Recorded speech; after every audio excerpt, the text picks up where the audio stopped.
खामोश, सब कान खोल कर सुन लो। अब मैं बूढ़ी हो रही हूँ। अब इस शाही परिवार को किसी न किसी ने तो संभालना है।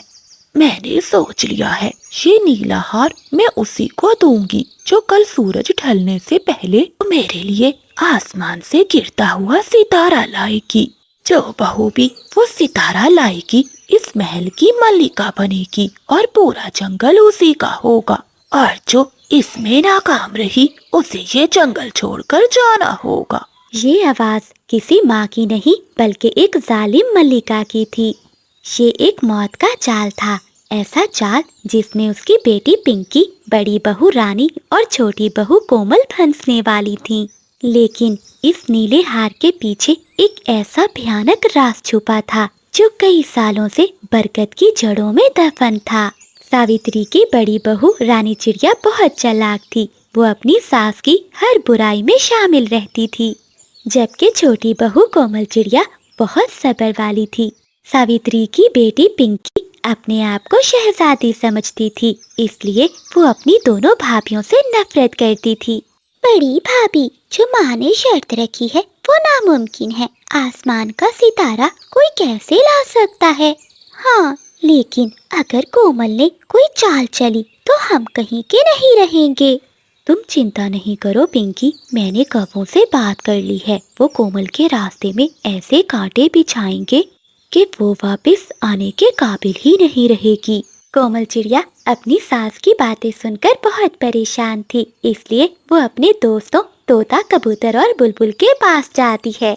तोते भैया, माँ जी ने आसमान का सितारा मांगा है। मैं एक मासूम चिड़िया भला इतनी बुलंदी पर कैसे जा सकती हूँ? चिड़िया बहन, मलका जो मांग रही है वो सितारा नहीं है। वो दरअसल नीली पहाड़ी पर मौजूद एक खास पत्थर है जो रात को सितारों की तरह चमकता है। लेकिन याद रखना, वहाँ पहुँचना जितना मुश्किल है, वहाँ से वापस आना उससे भी ज्यादा खतरनाक है, क्योंकि वहाँ काले कौवों के जासूस बैठे हैं। तभी बुलबुल भी चिड़िया से कहती है, कोमल बहन, हम सब तुम्हारे साथ हैं, मगर तुम हिम्मत न हारना। कोमल चिड़िया वापस अपने घर चली जाती है। रास्ते में उसे आवाज आती है, इधर आओ चिड़िया, इधर आओ। अरे ये आवाज कैसी है? ये तो इस बड़े बरगद के पेड़ से आ रही है। कोमल चिड़िया उस बड़े बरगद के पेड़ के नीचे जाती है। कौन कौन है यहाँ? मैं हूँ बरगद का पेड़। कई सालों से मैं तुम्हारा यहाँ इंतजार कर रहा हूँ। मेरी जड़ों में एक ऐसा राज दफन है जो तुम्हें निकालने पर ही पता चलेगा। ऐसा कहते हुए बरगद का पेड़ चुप हो जाता है। अरे ये पेड़ जी किस राज की बात कर रहे हैं? मुझे देखना होगा। कोमल चिड़िया वहीं पेड़ के नीचे खुदाई करने लगती है, जहाँ उसे एक डायरी मिलती है जो परिंदों की जुबान में लिखी हुई थी। ये डायरी सावित्री की मंझली बहू की थी, जो कई साल पहले पुरस्कार तौर पर गायब हो गई थी। अरे ये क्या? ये डायरी तो माँ जी की बहू की है, जो कई साल पहले गायब हो गई थी। कोमल चिड़िया डायरी को खोलती है और पढ़ती है। अगर कोई ये पढ़ रहा है तो भाग जाए। सावित्री सास नहीं, एक शिकारी है। वो अपनी बहुओं को इसीलिए लाती है ताकि बादल कप्पे और बिजली कप्पी को इनके नरम नरम पर दे सके, और बदले में वो कप्पे इसे सुंदर रखने वाला जादुई पानी देते हैं। मैंने ये सच जान लिया था, इसलिए अब मेरी बारी है। मैं इस राज को बरगद के पेड़ के नीचे दफन कर रही हूँ, क्योंकि वो कभी नहीं चाहेंगे कि ये राज किसी के सामने आए। ये सब पढ़कर कोमल चिड़िया के तो होश उड़ जाते हैं। ये सब क्या हो रहा है? अब मुझे सब समझ आ गया। मैं और रानी दीदी भी खतरे में हैं। कोमल चिड़िया खुद को संभालती है और वहाँ से अपने महल के लिए चली जाती है। रात के अंधेरे में वो कौवे सावित्री के कमरे में खड़े थे। मल्लिका, तुमने बहुत अच्छा किया, अपनी दोनों बहुओं को पहाड़ी की ओर भेज रही हो। तुम्हारी दोनों बहुओं के पंख बहुत सुंदर हैं। तुम भी उनकी तरह सुंदर हो जाओगी। कल जब वो पहाड़ी पर जाएंगी तो हम कौवे मिलकर उन्हें पकड़ लेंगे। ओहो। लेकिन बादल, मेरा जादुई पानी तैयार रखना, मुझे बहुत कमजोरी हो रही है। और रहा सवाल उन बहुओं का, मुझे उनकी क्या परवाह, मुझे तो अपनी जवानी और ताकत चाहिए। दरवाजे के बाहर खड़ी पिंकी चिड़िया ये सब सुन लेती है। वो चुप कर जाती है। उसे तो अपनी माँ से डर लगने लगा था। अगले दिन कोमल चिड़िया और रानी चिड़िया सफर पर निकलती हैं। रानी ने अपने साथ जहरीले कांटे छुपा लिए थे। जब वो दोनों पहाड़ी के करीब पहुंचती हैं, तो अचानक बिजली कभी कोमल चिड़िया पर हमला कर देती है। कोमल और रानी, आज तुम्हारी जिंदगी का आखिरी दिन है। क्या मतलब तुम्हारा बिजली? क्या तुम मुझे भी मार डालोगी?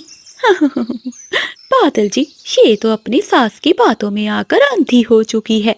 इसे क्या मालूम, ये दोनों अब हमारे जादू का हिस्सा बनेगी। ये सब बातें सुनकर रानी खौफ से चीखती है।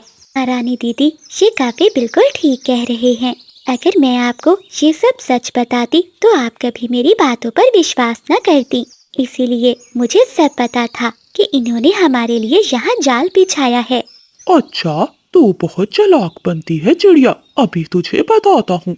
ऐसा कहते ही बादल कौवा चिड़िया पर हमला करने के लिए आगे बढ़ता है। तभी चिड़िया के सारे पक्षी दोस्त वहाँ आ जाते हैं और वो कौवों पर हमला कर देते हैं और वो उन कौवों को चूंचे मार मार कर वहाँ से भगा देते हैं। रानी जो कांटे लाई थी वो भी उन कौवों को मारती है। रानी रोते हुए कोमल चिड़िया से माफी मांगती है। मुझे माफ कर दो कोमल, मैंने तुम्हारे साथ कितना बुरा किया, फिर भी तुमने मेरी जान बचाई। भाभी, हमारी सास ही हमें मारना चाहती है। हमें मिलकर इस जुल्म को रोकना होगा।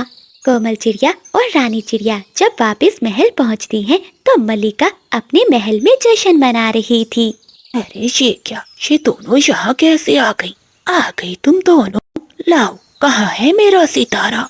कोमल चिड़िया जंगल के सभी पक्षियों के सामने उस डायरी को रख देती है, जहाँ चीकू तोता उस डायरी को पढ़कर सुनाता है और पूरे जंगल के पक्षी वहाँ इकट्ठे हो जाते हैं।